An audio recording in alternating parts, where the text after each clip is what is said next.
We're very proud that we can show and share every single Monday here at the 9 o'clock hours when we check in with our Professor Jeff Stein and talk about something that happened on this day in our history. And Professor, we've obviously been talking severe weather, some unfortunate flooding.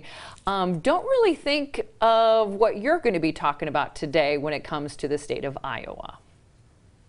You're right. Good morning to you both. You mentioned Independence Day fireworks. Sometimes that makes the ground shake, it almost feels like. Well, when you think of earthquakes, as you noted, Iowa does not necessarily come to mind. No.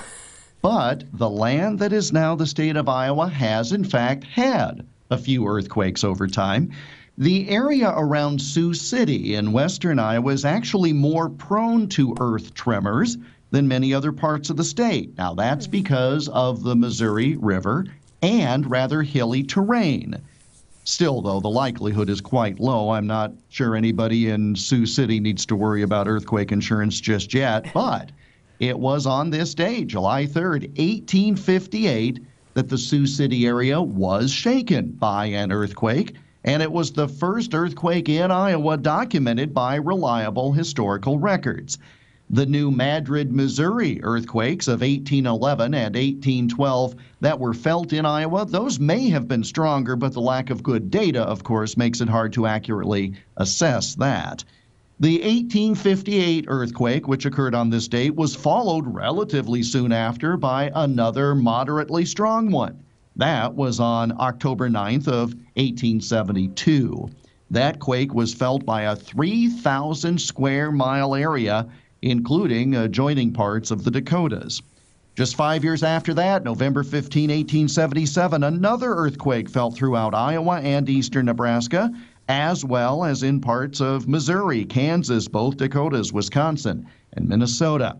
Now, while the strongest effects were noted in Nebraska, large cracks in the walls of several buildings in Sioux City resulted from that 1877 shock, with a second earthquake reported just 45 minutes after the first.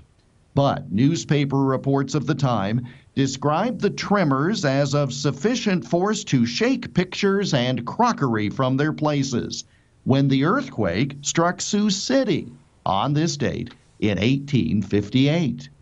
I lived in Northwest Iowa a good portion of my life, and I can say I've never felt any tremors on the ground, thankfully, but I have been in an earthquake when I lived in California. Have you ever experienced one, Professor? No, I've just been right here in America's heartland, not anywhere near Sioux City, and so luckily, of all the things I may have experienced, an earthquake was not one of them, but that has got to be scary. The earth has not shaken under your feet. It is not. It is only if somebody's doing construction, Michelle, in the alley.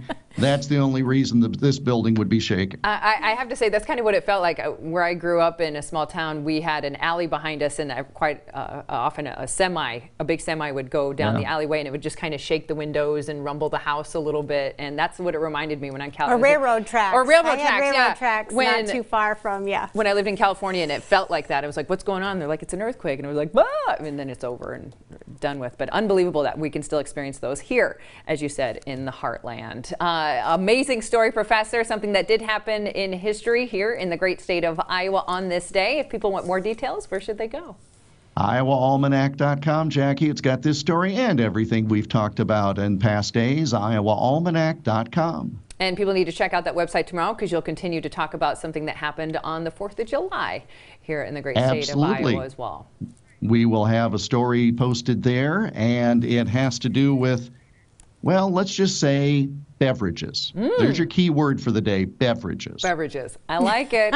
Thank you, Professor. Have a wonderful 4th, and we'll see you back here on Thursday. All right. Happy Independence Day, everyone. Hey, have a great day, Jeff.